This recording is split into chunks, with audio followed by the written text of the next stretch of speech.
match is now officially a Judy Bagwell on a forklift match. I can see my fantasy, I'm so consumed in bed. What I see takes over me, I'm blind beyond repair. Of course, our soft reboot ends with no Dynamite on a fucking Wednesday. Yeah, it's one of those weird happenstances where it's almost a blessing that it didn't happen, but we get a Saturday Night Dynamite though, so that's going to be fantastic. Which just means we're going to be here Monday and Wednesday next week, so we're just going to be pulling double duty for a couple weeks. Strap in, fuckos. My name is Clinton Davis. I am also known as PK Batman on Twitter. To my right, go ahead. I am Ethan Hubbard. I'm Jensen Collins 3 on Twitter, and we are on a Forklift Pod on Twitter as well. You can find us there for all official updates to the channel. And we all hope you enjoyed the official theme of On a Forklift, which is Maven's theme from WWE, because we can't think of a better theme to go for two fuckos than a banger that was for a jobber. Yep, perfectly mediocre theme. Today we have a lot of discussion today. Just because there's no Dynamite, there's been a lot that happened over this weekend in wrestling, which we can obviously get to in just a little bit. But what we wanted to do for our first main episode is we wanted to just have an open general discussion on things that people like, dislike, past, present, future of wrestling today. So with that being said, let's bring on our first special guest. Me and this motherfucker used to work at AT&T together for a lot of years. He went from being just a coworker to like one of my closest friends and my brothers. Introducing into the stream, we have Kyle Goff. Hey, Kyle, thanks for kicking my ass at Fantasy last week. What's going on? You're welcome, buddy. I'm waiting for my ass whooping. You got yours 2 weeks ago. Oh, I wasn't paying attention then. You seriously don't even remember I already beat you. Listen. I'm high. I'm high all the time. I don't know what you want from me. Every single time. Yeah, I was saying, me too, dude. You're good. I beat his wife this week, and I have no idea how I did it. With your 3 kickers? I'm down to one now because I had to trade them all away because everyone got put on the IR, and I had no players. So, but yeah, welcome to the channel. Thank you. We're gonna get everyone on screen first, and then we're gonna go over the 3 questions we ask everyone. So the next special guest that we have coming up, we used to work at Verizon together. He is my chocolate bear. He is my Turk. Welcome to the stream, Stevie Hancock. How are you doing today? How goes it, everybody? What brings you on? Stevie, how are you doing, man? I love you so much. I'm so glad to see I love you. you too, Vanilla Bear. Me and Stevie became friends over our deep love and admiration of 2 things: Coheed and Cambria and ska music. Mm-hmm. We both had, the first day we worked together, he saw my Coheed tattoo and he was like, hey, we match. Oh, yeah. Mm-hmm. All right. And then our next special guest, this is a special guest of Ethan, so I'll let him do the introduction for it. Next up, we have somebody I've known for, and I can't even believe I'm about to say this, 12 years now. Mike and I went to Specs Howard together, which is funny because this is like the first time I've used anything from going to school to there. So you can call him Mike, you can call him Might All Mike, but Mike Olson is joining us in the chat. He is also part of Banana Hammock Wrestling Federation.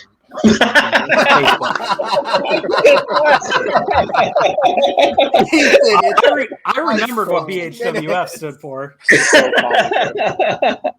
You just gave me a whole bunch to respond to. By the way, we are old. I can't believe I've known you for 12 years now. Oh, you know what's funny about that is I saw a picture of Camper the other day, and he still looks like a 6-year-old. He does. He looked like a 6-year-old then when he was like 20, and now that he's in his 30s and he looks like a 6-year-old, it's kind of creepy. It is.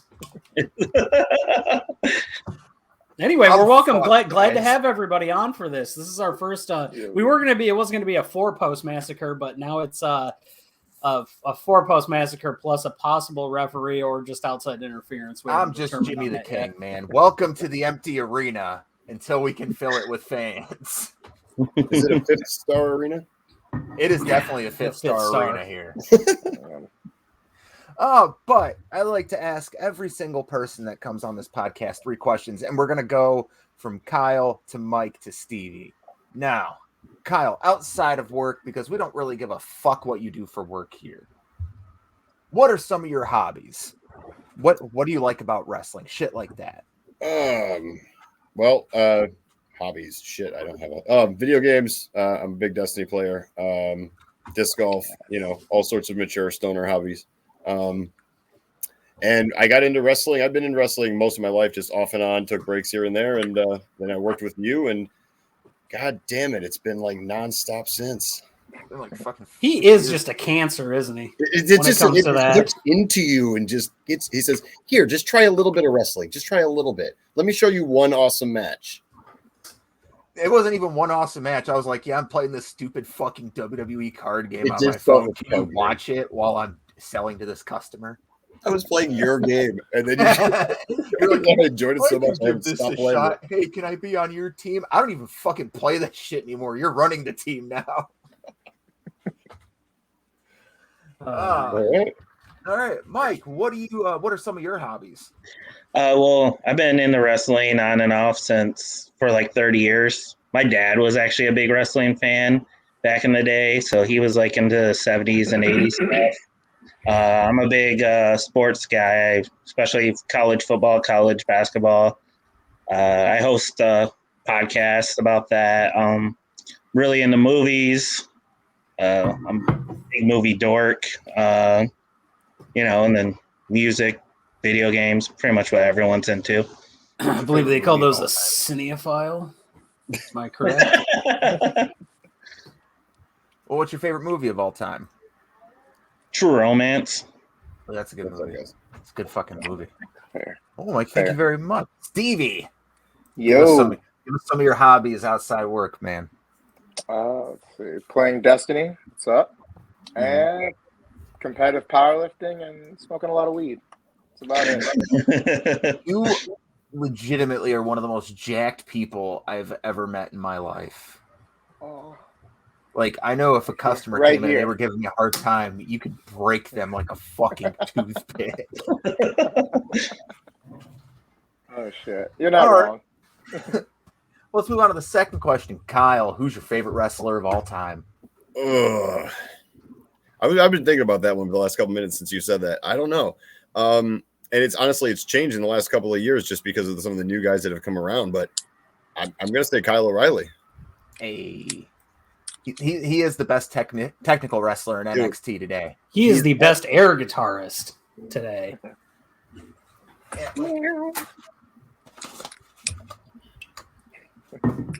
Plus, namesake. Yeah. By the way, for all There's those who another don't know- namesake. There's another namesake in this town that has your last name, and he's not doing so hot. Yeah, let's not talk about that son of a bitch. And for all those who don't know what this is, for three of us in this chat, this is the most prized possession ever. This is our fantasy football trophy.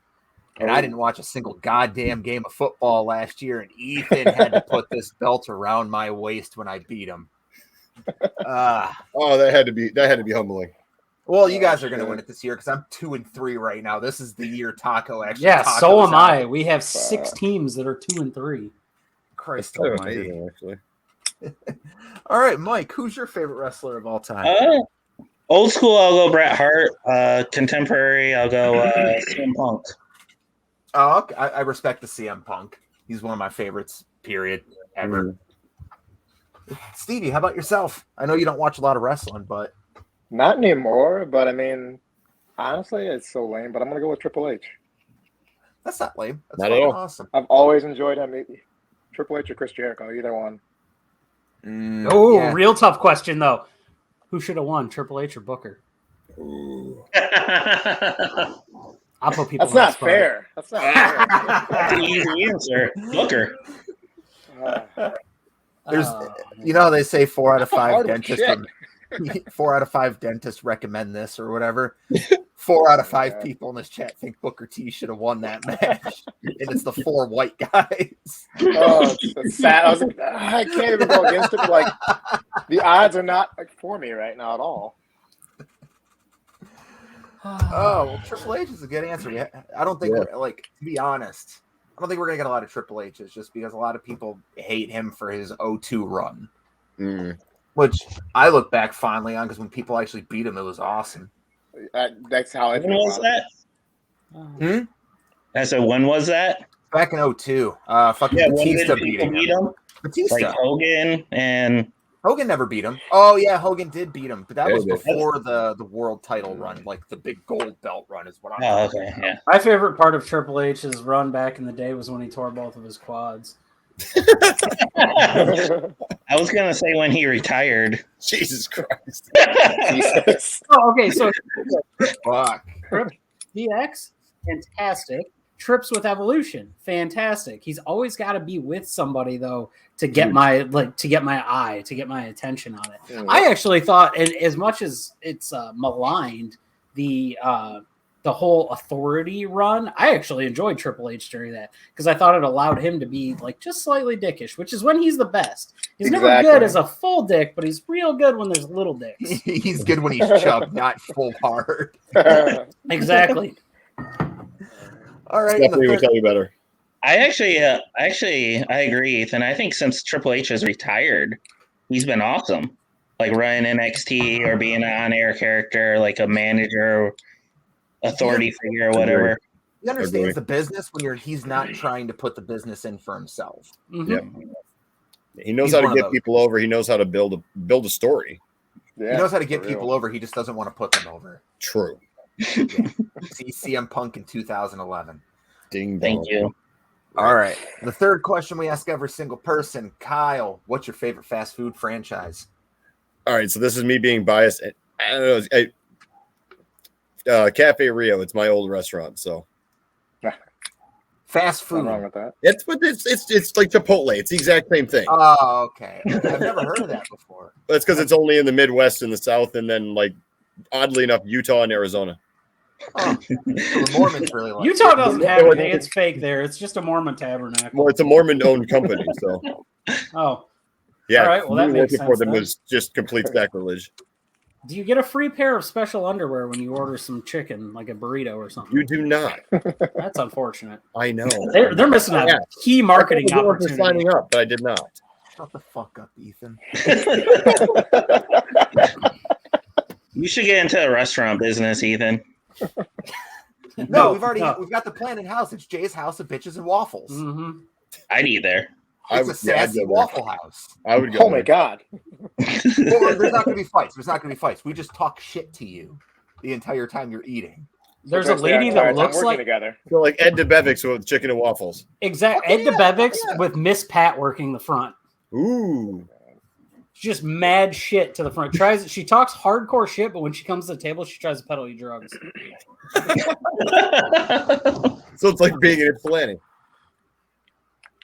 Yeah. Oh, you know what? It's like Family Chicken, Mike. You've been to Families, Yes. or God, what's the raunchy Coney Island on the? No, the raunchy Coney Island on the corner. Abe's. Oh God. Oh yeah, Abe's. Yeah. Abe. Oh. You can definitely get drugs outside of there. You You get get drunk drugs in there. inside. You get drunk from the cook.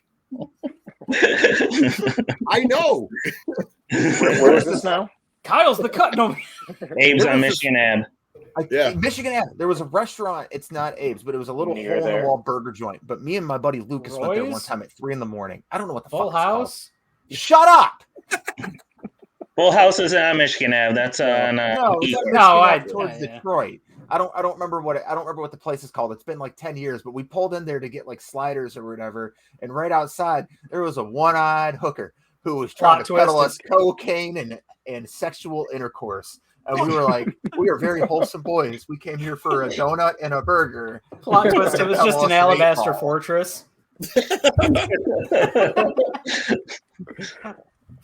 So that was She looked Ethan, like everybody.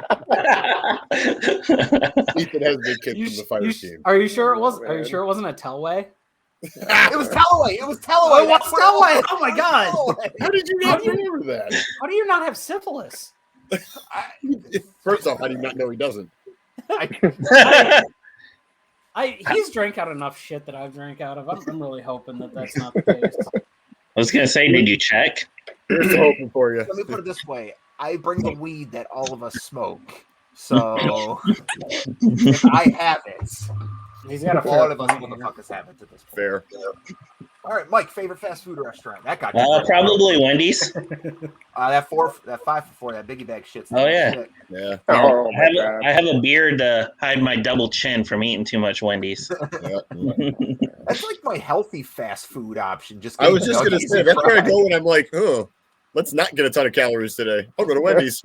Yeah, but Spicy they do chicken everything also. well. They have good burgers. They have good nuggets. They have good chicken sandwiches. They have They're- Frosties. Their They're fries, doing they just spicy changed their nugs and fries shit. over, and their fries are clutch as fuck now. Yeah, they're so good. Mm. Their fries used Fucking to be money. $10, but now they're really good. What's your unhealthy Italian fast defense food force. option then? What do you like for unhealthy fast food? Five Guys. Yeah. Yeah. Five couple's Guys. weird. If I really hate myself, I'll go to Five Guys. I agree with that. There's something like about a garbage bag full of French fries that just feels like this is They're the just end of my- covered in salt This is the end of the road for me. I'll go there when I love myself too. as a reward.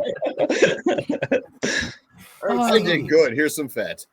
Stevie, hit us with yours because holy shit, we're getting derailed as fuck on fast food options. It's okay. That's the best way to get derailed. Stevie, did he mute us? Did we lose him? Did we lose Stevie? He looks like he's playing with his computer. Oh, we lost. Oh, we lost him. He'll be back. Oh, so He'll be back. real quick, while we're on the topic of fast food, my coworker and myself, we decided to. We had a driver bring us $40 as a tip for like helping him out. Mm. Because we get them in and out real quick. So instead of doing the conservative thing and thinking, hey, I have a great idea, let's save money and we'll buy lunch a couple of days. Hey, No, there we we go. bought a family meal from Armando's in Southwest and ate the entire thing in one setting. It was awful. I mean, it was delicious, but it was awful. Stevie, favorite fast food franchise? Uh, I know you're a power lifter and we didn't eat lunch together that much at fucking work. I don't know. I kind of want a second Wendy's and then the Five Guys comment actually when I hate my Okay. fucking life. But Wendy's. We can is share fucking favorites. This is America. legit. Are you sure? Sometimes. Yes, I'm sure. All right. So, since there's no dynamite, this is just a general open discussion. So, if there's any Yay. topics anyone wants to discuss, I know Stevie's new. Stevie's the kind of people I want to have on here. People who've never watched wrestling in a long time, haven't watched in forever, so they can tell us the exact moment they stopped watching, and we can get them back into it. Yeah. Because let me tell you, made me want to stop watching this week. This fucking Queen's Crown tournament. Oh God. The booking on this tournament has been atrocious at best. They've had one person that should have advanced, and that was Shayna Baszler. Yep. I think in my opinion, it should have been Shayna Baszler and Liv Morgan in the finals. Agree. With, Oh, well, thanks for Googling. covering that, Clint. That was about all the time they gave to it, so I think that's about all. yeah, okay. Let's talk about the men's in great length. Okay. So Oh, for anyone that- who doesn't know, the That's shortest buried. match in the men's tournament so far was Sami Zayn and Rey Mysterio at 8 minutes. The combined length of all 4 Queen's Crown tournament matches was 8 minutes 15 seconds. On SmackDown, Roman Reigns' entrance was longer than both women's matches combined with their entrances. Wow. Okay. Because Paul Heyman took forever to walk his butt down the aisle. Yeah, you do have to give him time to waddle. No, I need time to finish when Roman Reigns comes out because I'm ready to come. He's the sexiest fucking man in wrestling right now. So when do we get to the point where Heyman goes full Tusk and just kind of like slides down the ramp like a? Oh, wait for it. He started roll getting a out little a ballsy tarp. last week, so we'll see. It's coming. They roll out a tarp and it's just a slip and slide. He just goes, whoosh. We need to ask him what his He favorite pulled the fast Titus food O'Neil place right is. under the ring. You know what? Oh, he's fat because he eats good food. Yeah, Paul he Heyman does. Yeah. strikes me That man's as- eating good for a long time. he strikes Well, have me you as a actually guy- heard him talk about it? He will tell you all of the hot spots to hit in New York City, Mm-hmm. like 4 and 5 star restaurants. And I'm Oh, not yeah. saying that to make fun of him. I also No, love no. food, so I actually take notes when he's talking about it. No, you listen when he talks about food. The man knows. Clearly, the man knows. I'm sorry, I think I derailed this conversation. No, not at all. Trevor, what the fuck is this? Nightmare what? Is that a Pokemon? Is that a skizzer? How the fuck did you cut? Whatever, go away. All right. Get back to the cave, intern. You can have your fucking leave a comment or whatever. We'll bring it up here. If you got any questions or any topics you want us to discuss, pop them up and we'll go over them today. Because, like we said, open discussion fans are welcome. Okay, so I've got a question. So the Shayna Baszler thing with her breaking everybody's arms. I mean, is it supposed to get her over as the heel edge? Because, you know, she did that well on her own in NXT and doesn't need this BS gimmick to do so. She's not a heel. She's a face. She did that to Eva Marie, and Eva Marie's a heel. Therefore, she also did that to her partner. She also did that to which was Dana Brooke. Yeah, Dana Brooke's a heel. Jax, and she just deserved it anyway. She did. I mean, Nia Jax is horrible, but that's not the point. No, but like every single person she's done it to has been a heel. So, in my opinion, Shayna Baszler is a face in this situation. Who wants to see Eva Marie on TV? Who wants to see Nia Jax on TV? And who the fuck? Who was the other one? Dana Brooke. Yeah, why is she still on TV? Yeah, she's gone for Mandy Rose, so like she's completely useless at this point outside of a spam machine. I saw a list, and I can't take credit for it once again. I saw something pop up on Twitter where they were like, oh, hey, these are all the people that they've released in the last year. Or it's where do you wish current wrestlers would go? And, you know, you've got Mandy Rose on NXT, you've got this person here, you've got this person here. And then it gets to Eva Marie and it just says Pornhub. So... And I'm like, she's got to have talents in something because it's not in the wrestling ring. It's not. And she was on a few reality TV shows, and she was awful on those too.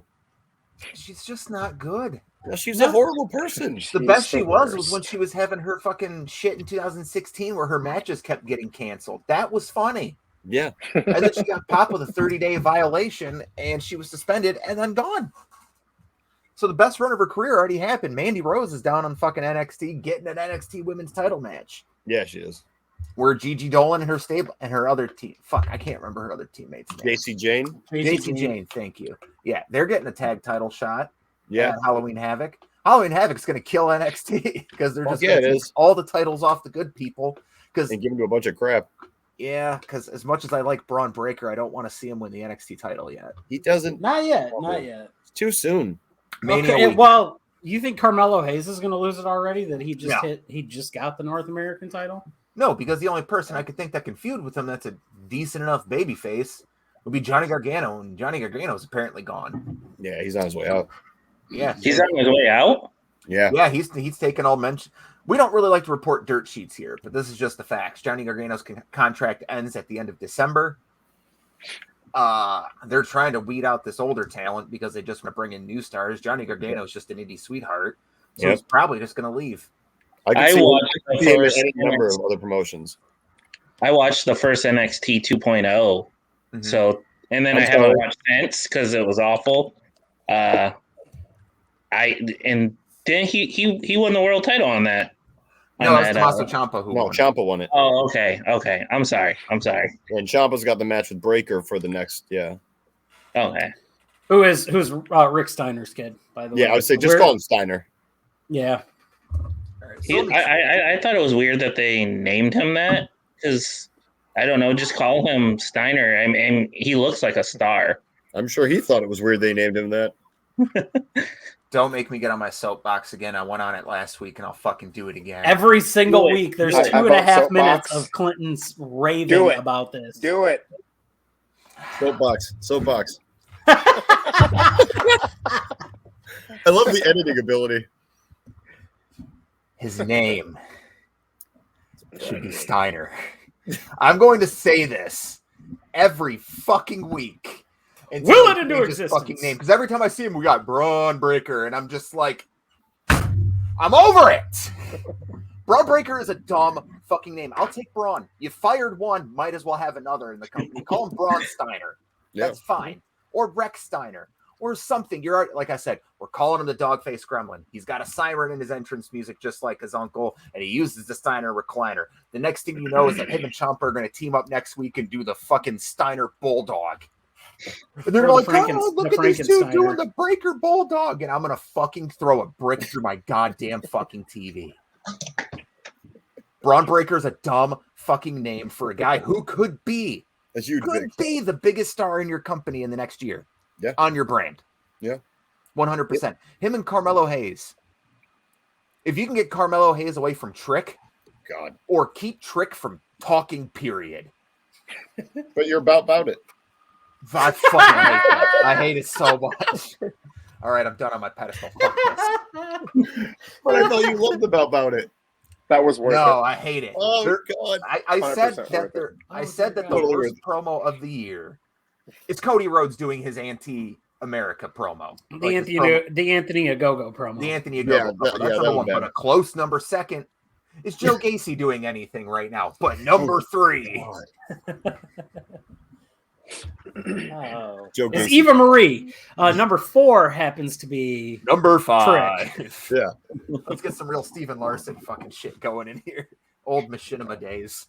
Oh dear. No, but since we have someone on here who is not really into wrestling nowadays, Stevie, will you please tell us some of the things that you look back fondly on with wrestling and things that you absolutely detested about it? Things I detested? Everything you said on your soapbox just now was fine. But WWE does make dumb names. They do. no, I've been out of this for so long. It's kind of weird to think about now, but things look back finally on. I did a speech actually in high school about wrestling moves. Demonstration speech with one of my friends that actually is a amateur wrestler now. I'm sure what to call him exactly, but yeah, we did that. Ripped my pants. He ripped his pants. It was awesome. So yeah. First class of the day too, so it was fucking sweet. I don't know. Yeah, the Attitude Era. That was kind of when I slowly started to get out of it. But I was a huge DX fan. I think I still have like 4 or 5 shirts somewhere lying around. So okay, that was my big thing back then. So if he's a big DX fan, for all the wrestling fans here, what is something you would recommend him watching nowadays? What's a group or a faction that kind of resembles DX? I would have said love that Undisputed idea. Era. Yeah. Oh yeah, the 4 years of Undisputed Era is really good. You can always go back. Literally anything with Adam Cole in it.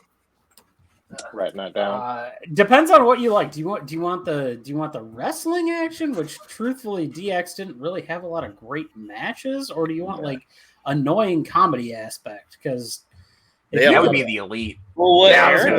gonna say That's Young if Bucks. you can put up with that, yeah, that's the Elite. I'm curious about this now. What do you got? Anything with Brand Cutler. Oh, Marco Stunt taking out Brand Cutler. Give me I love that one. Let me get to work, guys. Keep talking. That would they do an entire Space Jam 2 promo too. God, like really out of character too. They're all just holding basketballs, which if you know any of them, Brand Cutler's the tallest one at like maybe 6'1". Yeah. Because Kenny and the Bucks are 5'10" tops. And Adam Cole is not. People can say what they want. He is not 6 foot tall. When He's you have 5'9". when you have somebody actually kind of like push your shoulder down to take a picture next to you, that's that. No judgment against him. Yeah, skip the video. All right, Adam Cole is a sweetheart, and he's a fantastic wrestler to meet. If you have the chance to meet him, I recommend it. But he ain't tall. So let me bring on screen right now the entrances from the Dark Order versus the Elite, and let's see what kind of cartoony bullshit we can get this guy on. For anyone who is new, this was a 10-man tag match. We're showing entrances. I think this will be okay. If we get a strike, it's our first one, and I apologize. But here is the Elite versus the Dark Order entrances, and we can talk through this and shit. Okay. Nat, I love it. So yeah, it's like nothing like dunking on the play school basketball net to make you feel like a man. Oh, why didn't they bring one of those out? That would have been fantastic. You know how much better of it? Oh my god! See, I should be working for a company like that. I was like, look, here's the deal. Budget-wise, this is going to save us like $14, but hilarity-wise, this is going to be amazing. But yeah, that's the Elite are sort of what DX were. They got their dumb leader and Kenny Omega. They got 2 solid tag teams in their division. Now they got Adam Cole, Bay. They got their Shawn Michaels now. Yeah, they got their Shawn Michaels now. Yeah. So they got their Triple H, got their Shawn Michaels, they got their Road Dogg and fucking Billy Gunn. All they really need is Britt Baker to join the Elite. I was just going to say they need her to come over, and they've already made it fairly clear that they have no problem bringing up their relationship on air. So bring it into the storyline, run with it. Yeah, I don't see a point why you should keep her away from it. Everyone should be as close to the net as possible about it. Oh yeah. Yeah. And then the Young Bucks in the ring kind of remind me of an updated Shawn Michaels too. Yeah, I agree. Obviously the super kicks, but everything else they do too. Well, and now the mocking of the old like Macho Man stuff and that they're doing, like that it cracks me up, but at the same time, man, just makes me hate them more as the heels. Yeah, and I still stand behind my dream match right now is Brandon Cutler versus Marco Stunt. I don't know why, but just seeing that 5 foot tall, little scrawny dude jump onto that dude, just trying to wail on him, it fucking brings a tear of happiness to my eye. That's when they should bring out the Fisher Price little basketball hoop is. I'll fantasy book this right now. Give me Brand Cutler and Marco Stunt in a sock and bopper match. I understand it would have to be on dark. It can't be on regular television. I would pay for that. Glove them up, just the entire match. I want to see Marco Stunt take one good shot to the jaw and just get thrown like 16 feet. Listen, but Luchasaurus catches him and launches him back into the ring. Listen, you know what would be like? They had a little preview of it in a tag match, but I want to see a full match between Wardlow and Marco Stunt. Yeah, funny. That was pretty funny. Because let me tell you, I love a guy that can sell, and I love a guy that is just a believable murderer. Which is why another one of my dream matches is Marco Stunt versus Walter. I don't know what it is about that sick, sadistic part of me that just wants to see Marco get chopped into the chop front row. and Marco's heart would stop. Like it would be over. One chop and Marco would disintegrate like something out of freaking Mortal Kombat. While you're on this run, what's your best Marco Stunt gauntlet match? Marco Stunt versus 5 guys. Marco Stunt versus Brock Lesnar, Walter. Wardlow, just to be a Bobby Lashley, Wardlow, Lance Archer. No, and Roman Reigns. Oh, Roman just beating his ass, and then Marco just keeps kicking out. He's like, "You keep kicking out of me." And that for 30 fucking minutes? Are you kidding me? I'd be hard. I'd put a hole through my fucking ceiling if that shit happened. I was waiting for Clinton to just go Hook. It's got to be Hook. I want to see Marco Stunt versus. Let me see if I can find some Walter chops to show. He's never seen a Walter chop. Show him the Ilya. The Ilya match. Nope. I've got the. Oh, you can't show that. Yeah, but just show one chop. Need something from Evolve. You guys don't think I'm doing this right now? Yeah, well, we like to talk. Actually, Ethan, there was a show that Clinton and I went to in Livonia here at the the Union Hall or some shit. Yeah. But it was Evolve, and Walter came out, and we were both stoked. And dude, I have never heard a chop. Literally, like I could feel the sound, like from this chop that was 20 feet away from me. All right, I need complete silence for this so Stevie can get the full experience. Oh yeah, here you go. Oh yeah. Junior back to his feet. He's absolutely fearless. Is Sabre Junior. Look at this. Have you ever heard a chop like that in your life? He's out. Jesus Christ. Yeah. Oh, that was a good one. Live. It sounded like a gunshot went over the fucking arena.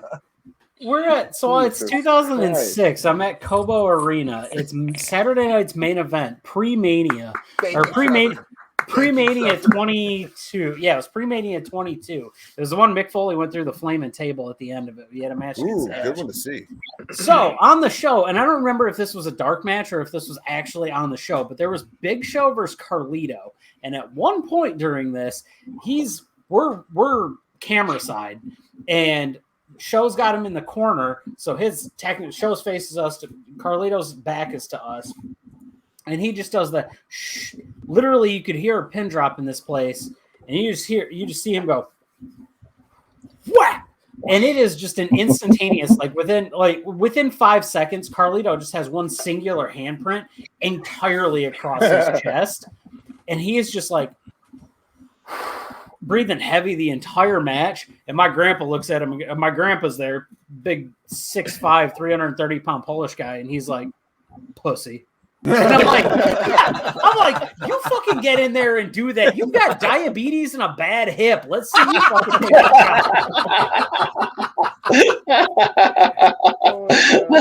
I was like, not many people dwarf you, but fucking Big Show would dwarf you. Not as tall as Carlito's hair, and you can see the exact. Wow. Okay. Ethan, just keep talking. I need a minute to breathe. You fucking. Hey, Ethan, just keep talking. Yeah, like I've never heard that. That's the first time I fucking heard that. Hey, usually it's shut up. You don't stop talking. I expected your grandpa to say something like, "I told you this shit was real." Yeah. No, he used to do that. He used to do this shit where he would go, "Hey, yeah, we back in the day we went and saw like Blackjack Mulligan at the Armory," and I'm like, in front of what, 40 people? And he's like, "Yeah, mostly vets." And I was like, "How many limbs were there in the crowd?" So, they paid the wrestlers in beer. That's hot dog and a handshake. Yeah. You talk about it's Friday. It's a fish fry. That was a working title for this show. Not that Clinton knew it, but give me 1 second, boys. I don't even know why we should give you any seconds. Because Trevor he's messaged me and was just like, "I really wish I was on this." So fuck it, we're bringing Trevor on. Okay, so we're gonna bring on our tech intern, Trevor. I'll use that as my way to exit then. 6-man tag. Oh, you gonna take off, Stevie? Yeah, I gotta get going. All right. Hey, Stevie, it was great having you around, man. Anytime you want to come back, feel free. For sure. And watch some elite matches. And if you want, watch MJF if you want to get into modern wrestling. Ooh. Yeah. His freaking promos are amazing. All right, Stevie, hit me up sometime because I'll just take you over to Ethan's house with me when we go to watch wrestling. Yeah, feel free. Come on over. I'm down. I'm not far away. I know you're not, buddy. I love you. I'll talk to you soon. Later, guys. Later. Adios. Mike, are you drinking out of a Grogu mug? Welcome to the stream, Trevor. I don't know what that is. Is that what this is? Oh, never mind. No. I honestly, all I saw was, I saw Yoda. Something, and I was like, is that a Baby Yoda mug? I have one of those right next to me, actually. Oh, Baby Yoda mug. Okay. Wait. Yeah. Hold on. So my sister, now that you mentioned Baby Yoda, this is next to our computer setup. Not even joking. It's a framed photo of her best friend.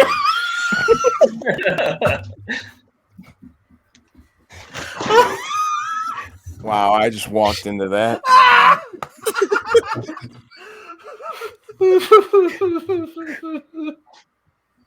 Hi, Trevor. That's about damn time I'm here. So I'm gonna tell what I called. I sent Ethan a snap earlier this week, and I was like, I was driving to work, and I was doing an Italian accent the entire time. And Trevor tried calling me, and I tried to do Trevor's voice in an Italian accent, and I almost crashed my fucking car. And I was just like, "Hey, my name's Trevor." It's essentially Butters and Marlon Brando just smashed together. There's no difference. Hey, Trevor, can you do me a favor? Can you say, "Leave the gun, take the cannoli"? Leave the gun, take the cannoli. God damn it! No, I need that. Never mind. No, you can. You're also getting somebody that's just getting over being sick. That's okay. That's fair. Welcome to the I chat, know Trevor. herpes is a son of a bitch. Fuck you. Gift that keeps on giving. Let me bang out these intro questions from Trevor real quick. Trevor, 3 questions. What do you do for a hobbies outside of work? Fuck bitches, get money. I knew he was Not going to say wrong. that. I DJ, play pool. As Ethan would say, the happiest 4th place that there ever was. You looked ecstatic. I don't know how many people it was out of though. So if it was out of like 1,200 people, fourth place is fucking awesome. If it was out of 6, that's a little different. It's out of like 15. Yeah, you know what? You're top third. That's all that matters. Just you're off the podium. You're handing water to the guys on the podium. But yeah, DJ, play pool, and watch wrestling. Okay. Second question: who's your favorite wrestler of all time? Diamond Dallas Page. Oh, All that's right. a good one. I had to watch it because you were about to be uninvited. Oh, second was Sting, but Oh, that's fair. Let's go. And then third question, Trevor. Oh God, What is your favorite fast food franchise? I know you're gonna want this answer. All of them. Perfect. But Fourth question. favorite was Taco Bell until they canceled my DoorDash order about 20 minutes ago. Bastards. Son of a Fourth bitch. question. How much longer do you expect your Plymouth Neon to last? It's right now sitting rotting in front of Dad's house. I thought that was it. With the duct tape on the window? Yeah. Yeah, It's a plant You gotta car. That's what it is. it's actually his beer can collection. That's Oh, I what was going to say, put full coverage on it. Hope somebody steals it. I'll set the thing on fire. I'm good. Trevor, we are live on a podcast that gets recorded and uploaded for people to listen to. Do not admit to any future crimes. I don't actually think he was trying. Yeah. I don't think he was trying to commit insurance fraud at all. I think he was just legitimately saying, "Hey, I'll fuck set it, it I'm on going to set it fire." on fire." That car. Imagine like the lawyer reading. The transcripts. We have evidence from on a forklift podcast. How reputable is this source? Clinton's get subpoenaed. Oh, that. Wouldn't be the first time in my life. Yeah. Yeah, Yeah. second that. Yeah. All right. So let's continue on the discussions. Trevor, Yeah. what are some things that you love or hate about wrestling today? Okay. Things I love about wrestling is, well, how AEW is doing their product. I love it. I could take 1 week away without seeing the Elite. Just without. I don't watch WWE anymore, so I can't. I didn't even see what the fuck you just put.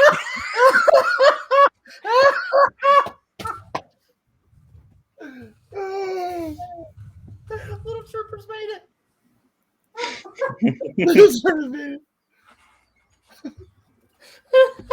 I'm so fucking red right now.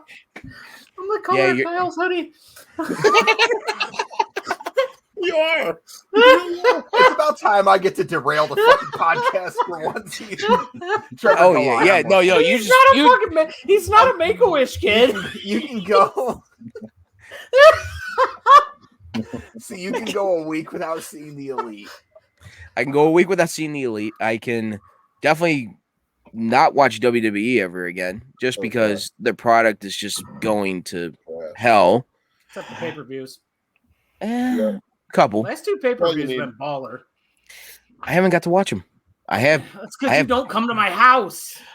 I don't get invited that much unless it's AEW. Bullshit. You're You always invited- I invited. You have invited an you. open invite. You son of a Oh. bitch. Oh, my bad. Don't go. WWE sucks. It does. Last pay-per-view was a banger, though. We were talking about it earlier. I didn't even know these The last names. pay-per-view for them was decent. Well, it was up until the weight of Finn Balor's heavy dick snapped. the top. Dude. Seriously. Well, actually, that sounds interesting. What happened? Finn Balor's dick is just way too big and it snapped the top rope.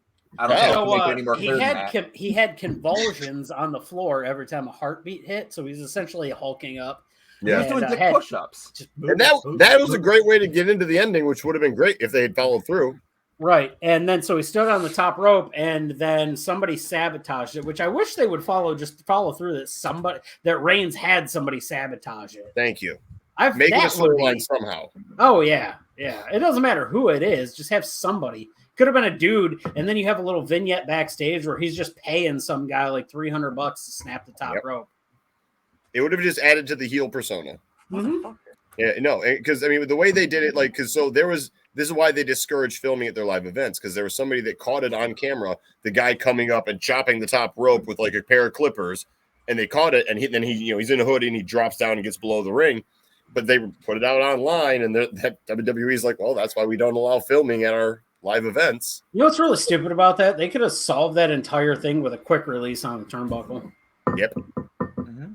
Yeah, Finn could have kicked it with his heel and done. Oh, Bo, but you know what though? Hold on, sorry, my bad.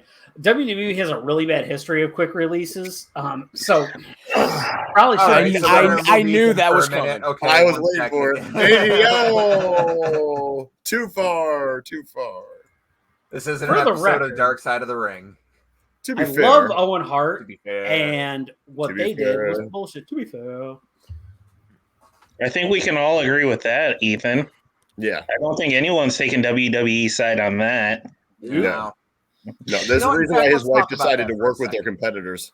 Let me talk about this for a second. The people who give Martha Hart shit for doing everything with AEW, not doing with WWE, they can go fuck themselves. WWE took her husband from them. Took that man from their family. Yeah. Just to save some money. Yeah, and she didn't want anything to do with wrestling. Guess what? There's an organization out right now where his brother is loving every minute of it. Yep. And absolutely, they were going to work with Bret Hart to get Owen Hart and Martha Hart involved. Absolutely. It's dumb not to. Yeah. Bret invited to the cookout Hart. Yeah. I don't like Bret Hart as a wrestler, but I respect his work ethic. Yeah. Yeah. I respect that he will not do cameos for certain reasons. Like, I'm okay with that. I also think it's dumb to call Martha Hart opportunistic when it's been like 22 and a half years. Yeah. And WWE has reached out to her. offered her money so many times. Yeah. If she was opportunistic, this would have happened years ago. Yeah. Mm-hmm. This would have happened fucking the day after. It would have happened the day fucking after. Her and Lanny Poffo are the same deal. Mm-hmm. They're both cut from the same cloth. The only difference there is that their trademark ran out on Owen because it was his real name. Macho, like they owned that because that wasn't technically his real name. Yeah, they came out. And the only other difference is if you've ever seen Lanny Poffo's cameos, he's a weirdo. I don't know. Oh, he's weird. He has a TV directly above his bed, hanging from the ceiling. So if you've got a diamond cutter, if you've got a triangle of like weirdo, like that top S tier level of weirdo, it's just Lanny Poffo and Marty Jannetty hanging out together, like trying to say they didn't kill Jannetty's daughter or bang her or something like that. So fucking weird. Oh my god! Hold on. Do you guys think we could get Marty Jannetty on here?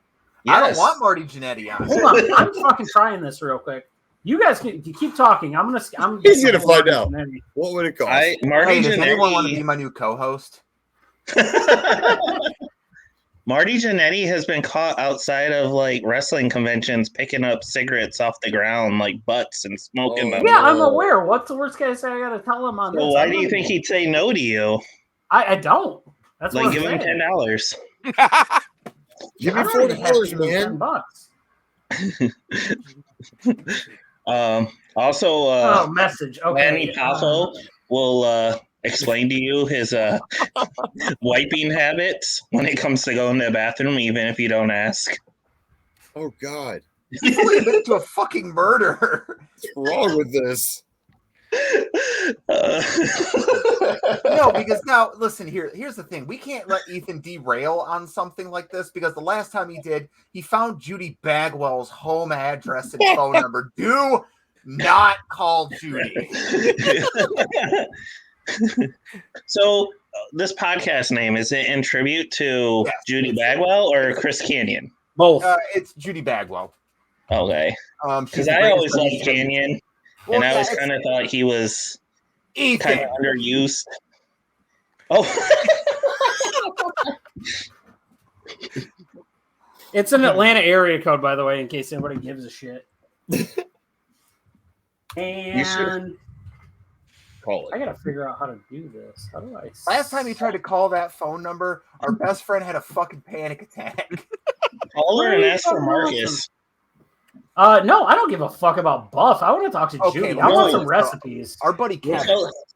Tell her that you want Marcus's services. Want some home cooked meal? Here's the thing.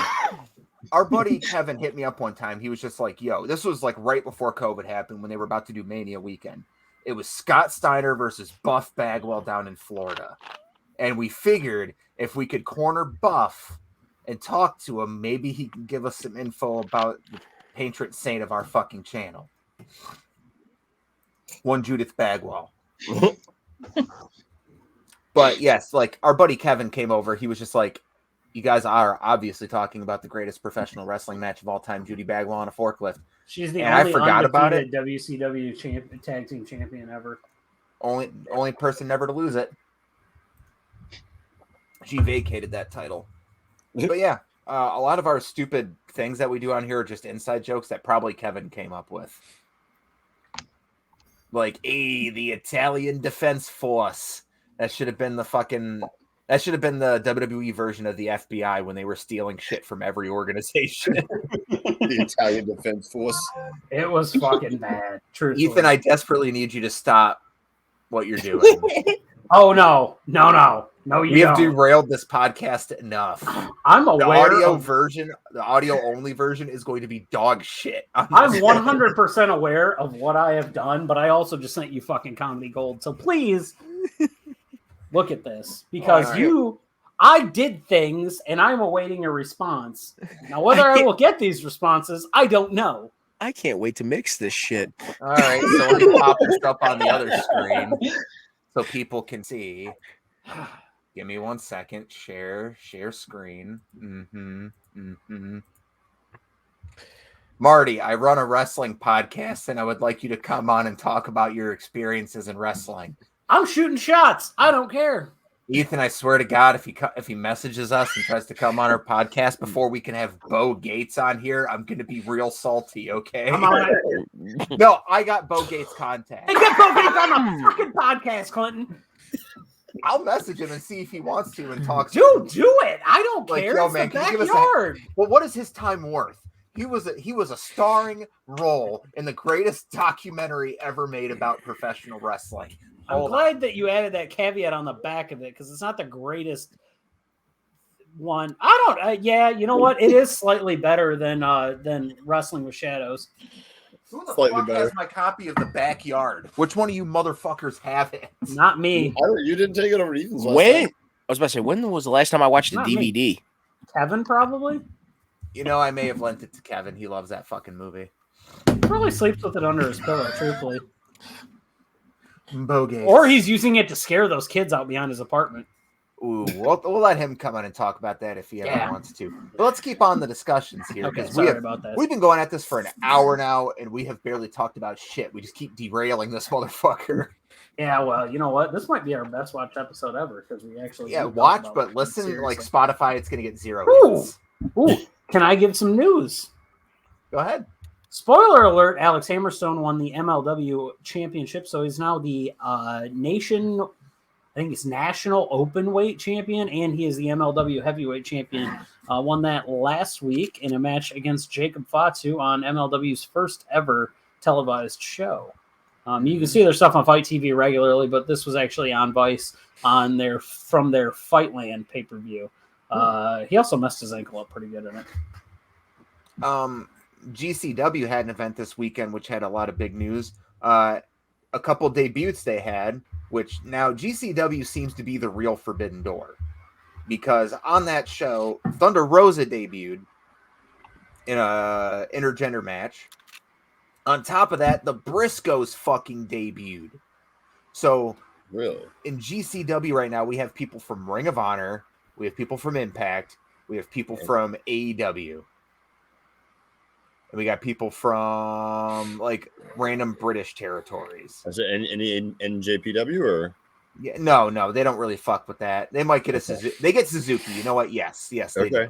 They do. Yeah, actually. Yeah. Yeah. I didn't think about And that. then also on top of that, we had the death match between Nick Gage and John Moxley, which I felt was underwhelming. You didn't like it? I thought it was violent and everything, but there wasn't much to it outside of the guys putting each other through something, and then it goes a minute and a half, and then they put each other through another thing. Yeah. Like I noticed the same thing about 10 minutes in. like to me, the perfect death match is, and I know it's a taboo subject because of Jimmy Havoc, but it's the Cracker Barrel Clash from All In or All Out 2019, whatever it was called, when it was Jimmy Havoc, Darby Allin, and Joey Janela. It was a good wrestling match while using weapons in creative spots. That's what I feel like a death match should be. I don't think it should be Moxley gets power bombed down the barbed wire, then we got to wait 2 minutes to cut him out, and he gets rolled in for a 2 count. The biggest thing that's missing since he's been gone, which is fine by me, I just clarification, glad he's gone for the reasons that he's gone for. Somebody needs a staple gun, though. That's Jimmy Havoc. Yeah, that was Jimmy Havoc. No, I know, but somebody needs one now since he's gone. No. The only one that would work with now is Joey Janela, maybe. Yeah, that's what I was going to say. Yeah. Go ahead. Hear me out here. Orange Cassidy, Nick Gage. Death match, but Orange Cassidy brings Play-Doh cutting stuff to the ring.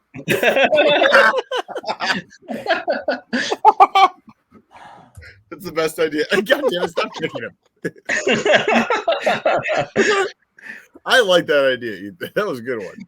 I was going to say this. You want to talk about a staple gun? Have Orange Cassidy go put his hands in his pockets and then have, what was his name again? Joey Janela or whoever staple gun his hands in his pockets. Oh, I like that. The jeans into his hands, yeah. Yeah, so when he does that and he just catches them on like something and he just takes the staple gun out and staples the hands down. That'd be badass, and Orange would totally do that. That'd be creative. Like the black mask to the back of Darby Allin's head mid-coffin drop. That's a dream spot for me. Dream spots. Let's talk about that. I don't care how obscene the scenario. As long as no one dies. Okay. What is your dream spot between two wrestlers? Not tag teams or two people. What? DDP hitting a diamond cutter on Jeff Hardy during a swanton. That would be great. He would literally have to run across and come backwards on the flip. Yeah, he would. You know the timing that would take. He have to catch Matt Hardy while Hardy's like literally vertical to him, and then like shooting star press because like it would work great in a shooting star press. Yeah, it would. Yeah, too easy. Swan down. At that point, you'd be like a shooting star press into a cutter, basically, which they already kind of do. Kyle, dream spot.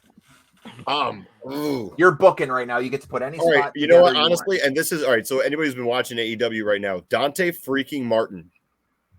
That kid is got to be the most talented young up-and-coming wrestler in the fucking world. Mm-hmm. He looks like he gets in the air and then he just stops and turns however he wants, and then he comes back down to earth.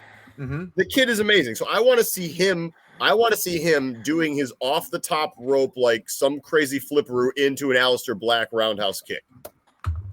That's fucking mint. I think I said something like that last week when we were talking about their match coming up. See, and they have that, but that's coming up. I want to see something between them that because both of them are crazy athletic. Mm-hmm. Aleister could do something with a back top rope flip while Dante's coming off the other rope and they collide mid-ring. Mm-hmm. I mean, because they both have the air time to do it. They could literally collide mid-air in ring off of opposite ropes. Yes. I would pay to see that. Yeah. Well, I'll be right back. Ask them what their dream spot is. How about Tony Schiavone powerbombing MJF? Okay. I fucks with it. That's a good one. Yeah, you know what? Well, actually, a serious one. MJF powerbombing Tony Schiavone. I can see. I think you're gonna get that out of Adam Cole before you get it out of Tony. They're already building up to it with Cole right now. By the way, before we get to Trevorino's, if anyone in the chat, if you have a dream spot, leave it in the chat. We'll pop it up on the screen. This is all inclusive. We want everyone to get involved. Yeah. We will pop it up on the chat. I gotta find something. Ooh, hey, you know what? Hey, when you're in a mood and you spill a beer and you don't have a paper towel to clean anything up, but your daughter is potty training, use diapers. Yep. My brother said the life hacks with the diapers thing ever. Oh yeah, you're getting life hacks today. Yeah, but yeah, I would love to see MJF powerbomb Tony Schiavone. The only problem is I look like I piss myself now. All right, guys, I can't cut it short, but I got to be up at 4 a.m, so I got to go. We appreciate you coming on tonight, Kyle. Hey, thanks for having me, guys. Kyle.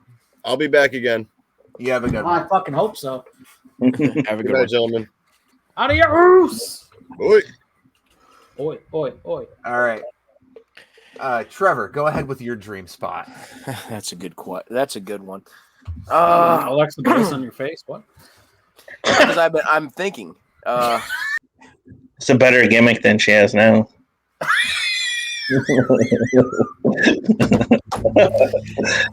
Oh, You let's just got a see. case of the Mondays, guys.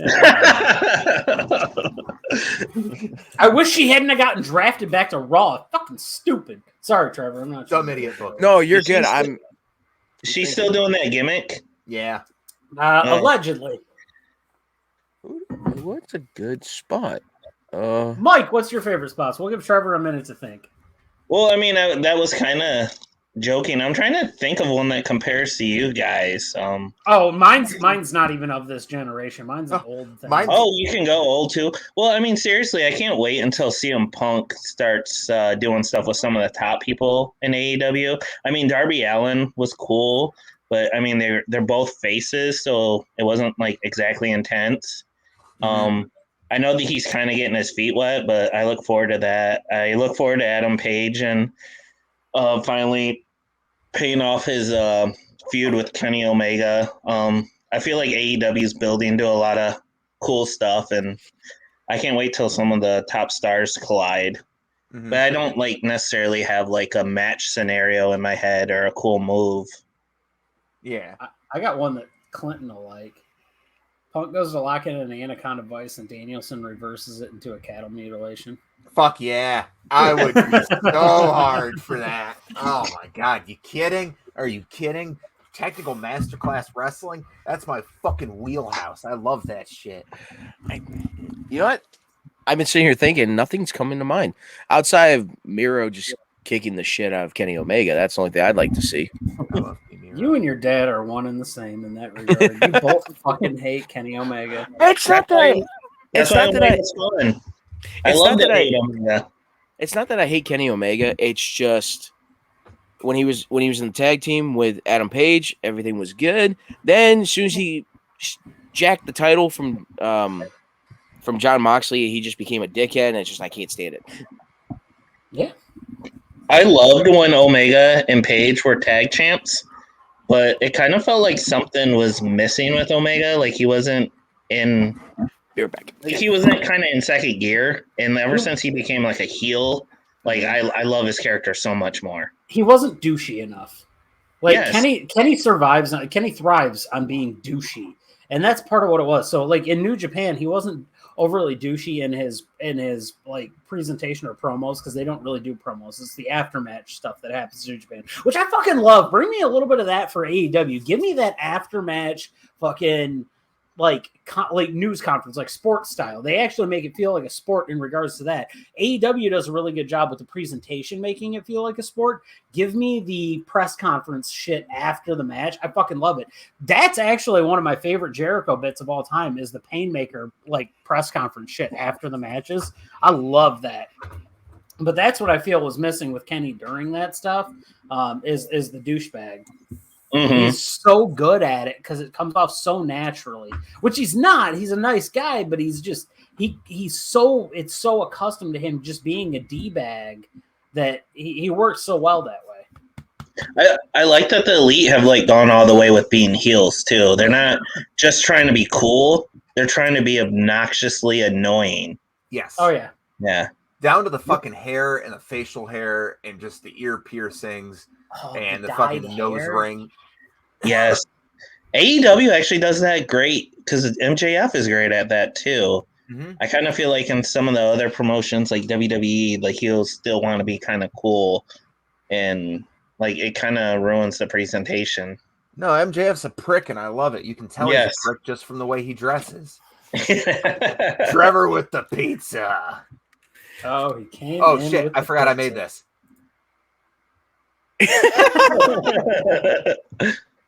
So what? They didn't bring you your Taco Bell, so you got pizza instead? Yeah. Where'd you get it from? Domino's. Oh, is that your favorite fast food Domino's. place? Fine Italian eatery.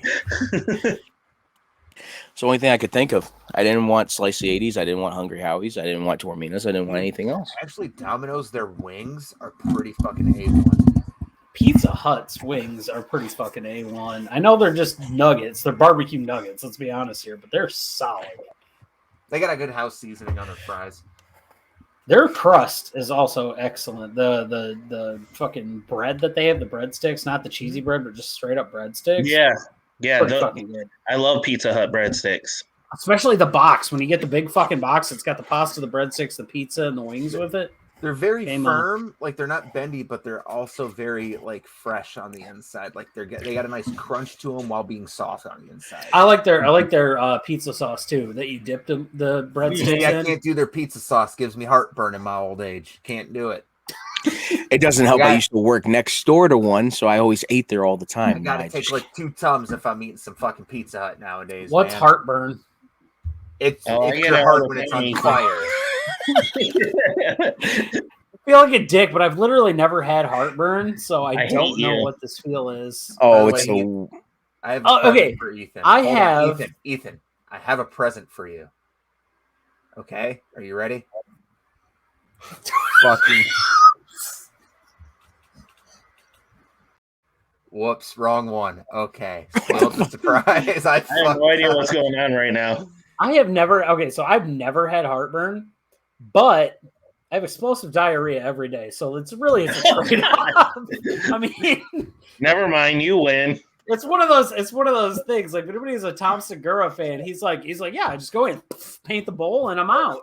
And they're like, I was fucking talking to a customer about that stand-up bit the other day, where he was just like, first day I lived with my wife, I took a shit. I came out of the bathroom. She was just standing there, and she went. But little did Oliver Platt know when he signed the contract to be Jimmy the King, he was going to be putting in a Tour de France force.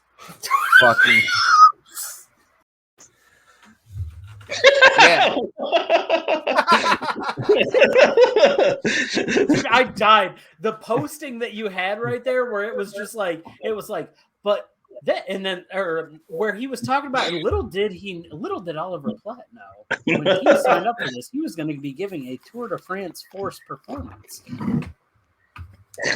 It just goes to show how much weed I smoke when we're doing this shit, man.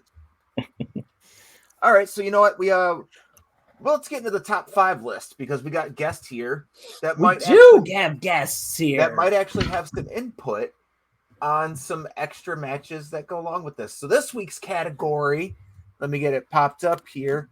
Whoops, I suck.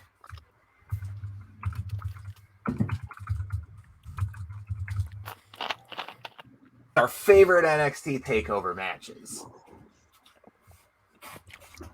Now, the qualifications for this does not count for TV specials. So like the Halloween Havoc TV special, Great American Bash shit, that shit doesn't count. It is a takeover.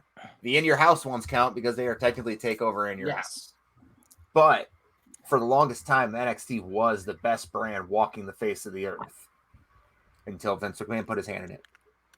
And it's gone to shit. Except for a few things. Mandy Rose is fucking excellent. I love the Toxic Attraction thing or whatever it is. Yeah, we differ on that. I know we do. I understand they're beautiful women, but I need more out of my women in wrestling. I'm impressed with Mandy Rose and how far she's come as an in-ring performer. I think that's really where it is. I think she should lose to Raquel, but that's where we're at. Yeah. But we're gonna kick this off. I'm gonna go with my number 5. I talk about this match a lot because honestly, this list, if I didn't cut it down, would have just been all UK title matches. Because like literally every time that match is on a takeover, or UK title match is on a takeover, it's match of the year candidate. So I'm gonna kick my list off with Pete Dunne versus Walter from Takeover WrestleMania weekend. I'm gonna have to pull up exactly which one it was. On a match that had Gargano and Ciampa. It's Takeover New York, by the way. Takeover New York, thank you. On a match that had Gargano and Ciampa. On a match that had the crowning of a new North American title. My favorite match on the card was Walter versus Pete Dunne, because those two just beat the fuck out of each other for fucking 20 minutes. Oh, yeah. Walter started chopping the shit out of him. And that was pretty much the story of the match. The first time the chop hit, it was all Walter. And Walter hit him. And like I said, the thing I love about Walter, he never finishes a match with the same move. It's always different. He finished this match with a top rope splash after a power bomb off the top rope. It was phenomenal. I can't say enough about this match. In a lot of these matches, I'm not really going to go into detail about what happens because I think you should go out of your way and watch these because they're the best of the best. Ethan. Okay, so I have a one honorable mention on here, and it is the Fatal 4-Way between Neville, Tyler Breeze, Sami Zayn, and God, give me who the fuck the other one was. Tyson Kidd. That's it. Oh, I love Tyson. That match, that was a very. Was that the first Takeover? Second. Takeover. The first main event of Takeover was Neville versus Seth Rollins. Tyson. No, it was Neville versus. That wasn't a Takeover. That was just an NXT episode. Oh, the match was the one with Seth Rollins. Baby. Seth Rollins never defended the title on Takeovers. Right. The first person to ever do it was Bo Dallas. Oh, wait, no, that was a rival. Takeover was Neville. Yeah. It was Neville versus Tyson Kidd. That match, absolutely excellent match. Very rarely does WWE do 4-ways really well. There's intermittent spurts, but most of the time it's basically branches off and you have two separate singles matches because they'll put 4 guys in a match that each have a feud going on with each other, but no connection with the other guys, or hardly any. And I just thought that was really well executed. And that was really at the beginning of the Full Sail audience. So you're going to see a lot of people in there that you know. I think Izzy's even in the background for that match, which hug like a champ. So, Mike, do you have any Takeover matches you really like?